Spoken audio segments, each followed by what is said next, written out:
Umar Farouk Abdulmutallab, a 23-year-old Nigerian, has now officially been charged with trying to blow up a Northwest airliner as it was about to land here in Detroit on Christmas Day. After he was subdued by passengers and crew on Northwest Flight 253, then hustled off the plane by law enforcement agents, Abdulmutallab was taken to the University of Michigan Medical Center to be treated for burns. Late yesterday afternoon, he was charged with willfully attempting to destroy an aircraft, as well as bringing a destructive device on a plane. Associated Press reporter Corey Williams was in the room at the time.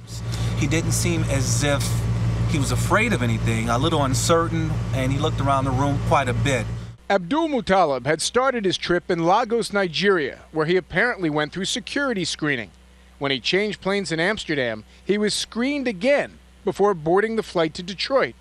Eyewitnesses say the suspect was quiet for most of the 7-hour, 40-minute flight, but as the plane made its final approach, the attack on Flight 253 began, as Abdulmutallab allegedly tried to detonate an explosive he had strapped to his groin. Vina Saigal was 6 rows in front of Abdulmutallab.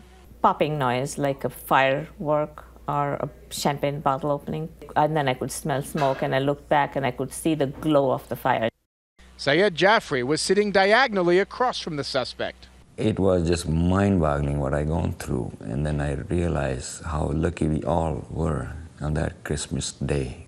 Abdulmutallab was in a terror database monitored by U.S. intelligence that contains an estimated 550,000 names. But he was not on a shorter no-fly list of 3,400 people banned from air travel because they are deemed to pose a significant risk. Bob Strang is a security expert who was on the 9/11 task force. People's reaction, especially on an airplane, any enclosed area like that where there's really no hope, is their instincts are right, to subdue them, to stop them, and do whatever you can. In the wake of the attack on Flight 253, new regulations have been put in place on U.S.-bound international flights, limiting passengers to just one carry-on that must be stored overhead, and requiring passengers to stay in their seats the last hour of the flight. For Sunday Morning, this is Jim Axelrod in Detroit.